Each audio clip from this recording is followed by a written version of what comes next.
Assalamualaikum warahmatullahi wabarakatuh. Bismillah, alhamdulillah, wassalatu wassalamu ala rasulillah, amma ba'da. Para pemirsa, mari kita mengkaji tafsir Ibnu Katsir pada surat Al-Anfal ayat ke-25, di mana Allah Subhanahu wa taala berfirman, A'udzubillahi minasyaitonir rajim. Bismillahirrahmanirrahim. Wattaqu fitnatan la tusibanna alladhina zalamu minkum khassah wa'lamu annallaha syadidul iqab. Wattaqu fitnah, dan waspadailah terhadap potensi terjadinya fitnah, bencana sosial, kerusuhan, huru-hara, perang saudara. La tusibanna alladhina zalamu minkum khassah, yang mana fitnah itu tidak hanya menimpa kepada orang-orang yang berbuat zalim saja di antara kalian, akan tetapi dampaknya akan dirasakan seluruh oleh umat Islam dan juga oleh rakyat. Wa'lamu annallaha syadidul iqab, dan ketahuilah bahwa sesungguhnya Allah Subhanahu wa taala maha dahsyat siksaannya. Di dalam tafsir Ibnu Katsir, beliau al-Imam menyampaikan, yuhadziru ta'ala ibadahul mu'minina fitnatan ay ikhtibarun wa mihnah. Allah Subhanahu wa taala memberi peringatan kepada hamba-hambanya yang beriman akan terjadinya fitnah, huru-hara, kerusuhan, ujian, dan perang saudara, ya'ummu bihal musi'a wa ghairahu, yang mana fitnah itu terjadi menimpa secara umum kepada orang-orang yang berbuat salah dan yang lainnya. La yakhussu biha ahlal ma'asi, tidak khusus tertentu kepada orang-orang yang berbuat maksiat. Wala man basyara dzamba, dan tidak pula khusus menimpa hanya kepada orang-orang yang langsung berkaitan dengan perbuatan dosa dan perbuatan kriminalitas. Bal ya'ummuhuma haitsu lam tudfa'u wa turfa', dan bahkan itu menimpa secara umum kepada seluruhnya sekira potensi yang menimbulkan fitnah tadi tidak bisa dicegah sedini mungkin sehingga terjadi kemudian tidak bisa diselesaikan, maka yang terjadi hanyalah penyesalan. Kama qala al-Imam Ahmad, sebagaimana yang dikatakan oleh Imam Ahmad bin Hambal, beliau meriwayatkan bersumber dari sahabat Mutarrif sebuah dialog antara Mutarrif dengan Zubair, dan ini kejadian setelah sahabat Utsman khalifah telah terbunuh akibat daripada demo yang berakhir dengan anarkis. Setelah beliau wafat, kemudian Sayyidina Ali terpilih menjadi khalifah dan dibaiat. Ada kelompok-kelompok yang tidak puas, kemudian mereka bersama kelompoknya datang dan melakukan demo besar-besaran.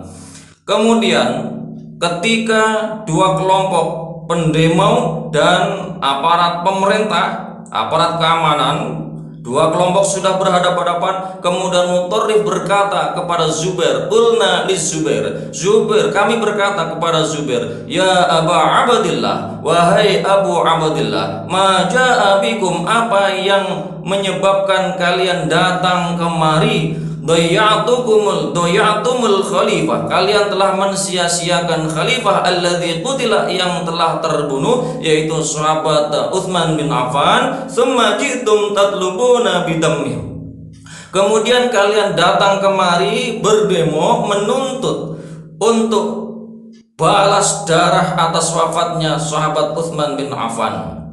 Maka ketika itu hoaks menyebar kemana-mana, provokasi menyebar kemana-mana, akhirnya dua kelompok terlibat pertempuran yang dahsyat. Sejarah menyebutnya sebagai perang Jamal.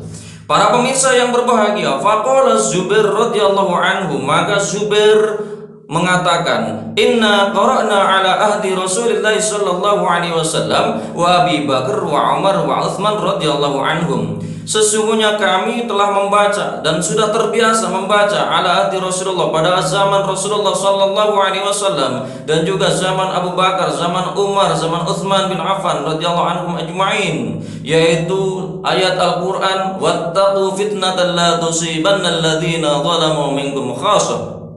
Dan Zubair melanjutkan, lam nakun nahsabu anna ahluha hatta waqa'at minna haitsu waqa'at. Kami tidak pernah menyangka, sama sekali tidak pernah menduga bahwa kamilah yang ditimpa bencana fitnah yang telah Allah peringatkan pada ayat tersebut, sampai bencana itu betul-betul menimpa kepada kami, fitnah itu betul-betul terjadi dan menimpa kepada kami semuanya.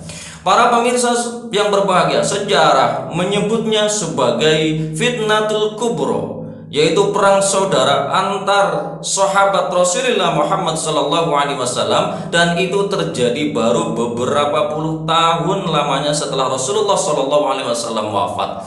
Para pemirsa yang berbahagia, itu mereka hidup pada masa yang terbaik, dididik oleh Rasulullah, dan mereka manusia biasa, tidak mampu untuk menangkis hoaks dan provokasi-provokasi. Kemudian terjadilah benturan antar dua kelompok, antar pemerintah dan pendemo. Kemudian terjadilah fitnatul kubro, dan itu menyebabkan masalah sakit yang masih diderita oleh kaum muslimin yang tidak pernah sembuh sampai kapanpun, dan hari ini pun antara Sunni dan Syiah masih bermusuhan akibat daripada fitnatul kubro tersebut.